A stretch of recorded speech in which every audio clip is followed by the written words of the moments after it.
Hello and welcome back to Rev Endurance Sports and another edition of What is in Our Stand Today. That's a hashtag you can follow, What is in Our Stand Today. And I use that across all my social media, Twitter, Facebook, Instagram, and of course here on YouTube. Today, as the title implies, we're going to swap out a rear derailleur hanger on this Bianchi XR4. This is my personal bike, and the methodology may change just a little bit. Maybe the tools will change a little bit, but basically, most rear derailleur hangers are removed and replaced in the same fashion. There was another video where I talked about the different types of rear derailleur hangers, and someone asked a question about their titanium bike and why they didn't see a hanger.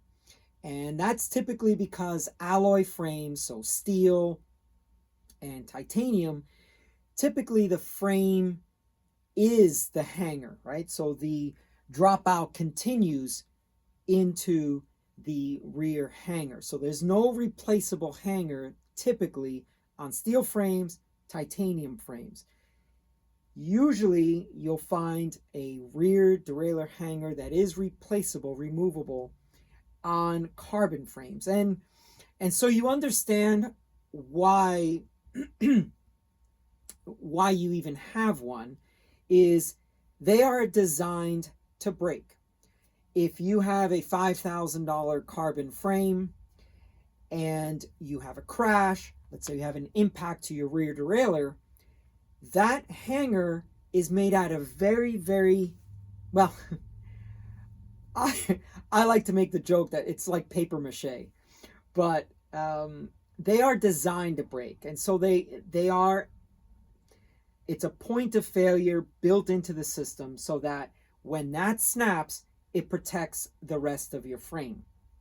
And so there are a lot of times a customer may come in with a bent hanger, and I caution them. I'm like, I really don't want to straighten this hanger out because it might snap. And there's a high probability that it will snap. I don't know the numbers. This is all anecdotal, but 60 to 70% of hangers, when you go to bend them back, they could snap. And this is possibly because, well, the rider crashed. He bent the hanger back maybe just a little bit by, pulling on his rear derailleur to get home. And so now it's been bent once in the crash, once for the rider to straighten it out, and then for me to perfect it. Now I'm having to bend it in multiple iterations to try to get it to work, and then eventually it snaps. And so the idea the analogy that I give people is, if you've ever used a paper clip, with a rubber band to tease your friends, you can only bend it so many times, and eventually the fatigue, it will snap. So that's the same thing as a rear derailleur hanger. And I'm working alone, so I need to approach the camera and show you what I mean by hangers. So this is the hanger that I'm going to replace on my bike. And they come in many different configurations. This one here has a 2-bolt or a 2-fitting, 2-bolt, 2-screw anchoring it to the frame. And let's put it in the correct orientation. So these 2 bolts will affix it to the frame, and this little hook down here at the bottom is where the rear derailleur B tension or B adjustment screw will sit and rest, and then you adjust here with the B tension adjustment so that you can get that rear derailleur to move away from the largest cog on your cassette. Okay, so that's this guy, and it's there. And a little bit of history about this. The reason I'm replacing it is because I had a rear hub fail, And what it did was when the rear hub failed, the wheel locked up, the chain whipped around, it bent the hanger, it scratched my crankset, which is not in the picture all the way, right about there. And it bent the hanger just a little bit. So I'm going to shift through the gears so you can see the annoying noise. And there's just no way to adjust it on the barrel adjuster. It is just bent. And I've tried to straighten it out, but I can't get it perfect. So you hear that?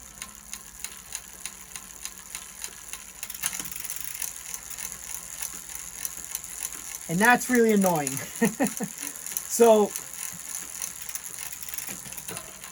I've tried adjusting that barrel adjuster. I've tried to bend that rear derailleur back, the rear hanger back, and I've just not had enough success. And I'm at a point where I think I'm going to end up snapping it anyway. So let's just replace it, make some content for you, and everybody wins in this respect. Okay.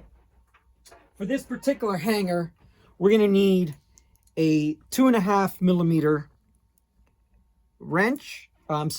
Hex. And I love these because they have a square tip on both ends. Okay. As a general rule, I do not like to use the ball on a Allen key, because especially when dealing with very small screws or bolts, that little ball will strip something out that's a 2 millimeter, or in this case, a 2.5 millimeter. So as a general practice, I don't like to use the ball end. I like to use the square tip. And then I'll also need a 5 millimeter so that I can remove the rear derailleur from the hanger itself. Okay. Now, unfortunately, I don't have a cameraman person with me, so I cannot do any zooming in, but I will try to talk you through it. All right, so the first thing I'm going to do is I'm going to remove the wheel. And today's cycling tip is, when you're trying to remove a rear wheel from your bike, best place to put it is to put your chain in your smallest cog and then put your front chain ring in the smallest chain ring. So that's what we're going to do now. Okay, and then I'm going to now shift the front. All right, now once all that's in the little combination, then we're going to remove the wheel, opening up our brake first, remove the wheel, push the hanger back just a little bit, and now you've removed the wheel. Now we're going to remove the rear derailleur, which is attached right here at basically the bottom of the hanger. So we're going to remove that first.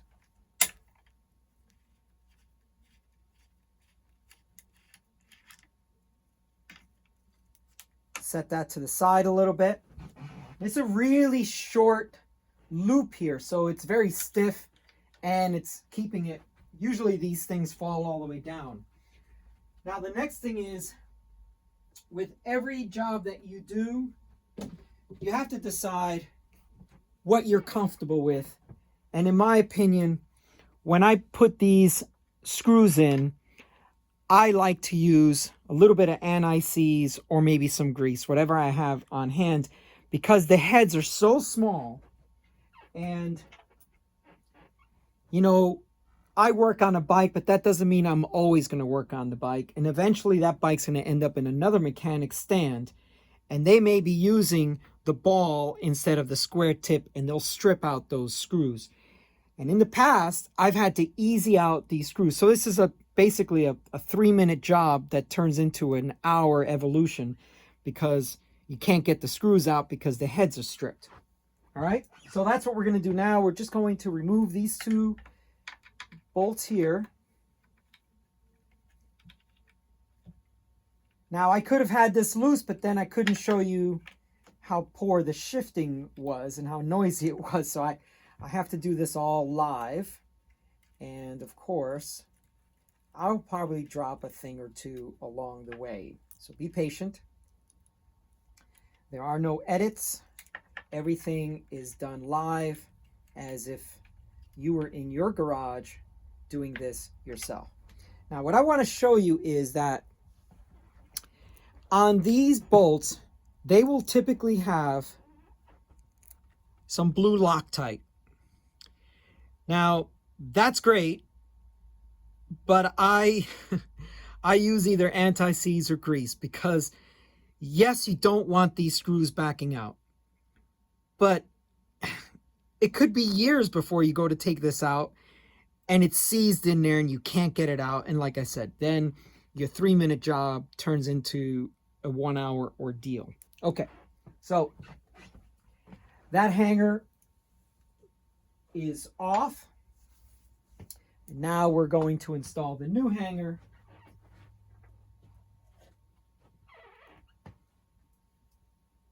And if you have any type of anti-seize, it'll be fine.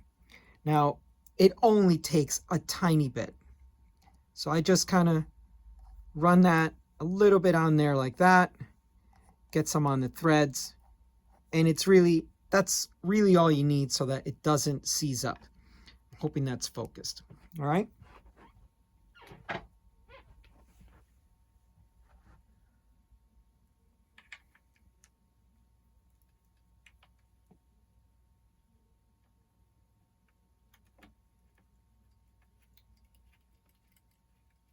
All right, so the first one's in.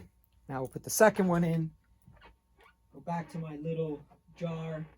And I think I've heard this called copper slip or something like that in other countries.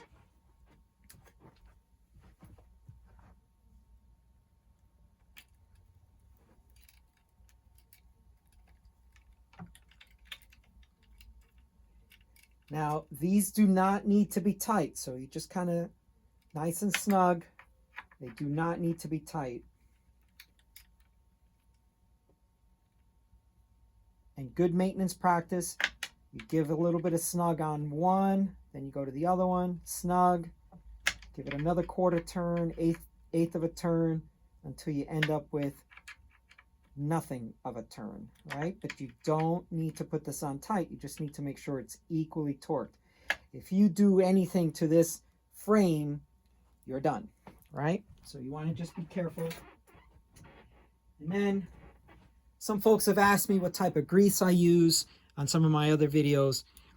It doesn't matter really, as long as you just use something, right? So that's what I use. I use some Phil Woods. So I'm going to put that on here, on the threads for the anchor bolt of the rear derailleur. Put that guy back on. I actually had a bike once that this attaching bolt was seized onto the hanger and we had to get the customer a brand new rear derailleur because we couldn't get the rear derailleur off of the hanger. So grease everything. All right, now we put the wheel back in. As I mentioned before, this is literally a 2 or 3 minute job because we're replacing it. If it was an alignment video, that'd be a different situation altogether. Okay, so let's just see if out of the box, this is going to shift. So we haven't touched the barrel adjuster at all. I just want to make sure this is still in the frame, all right?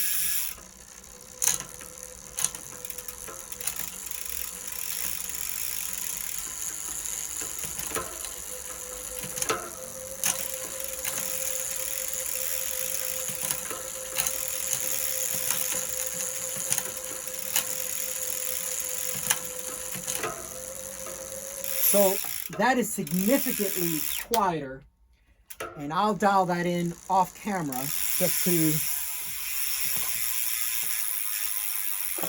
to save some time for the video. But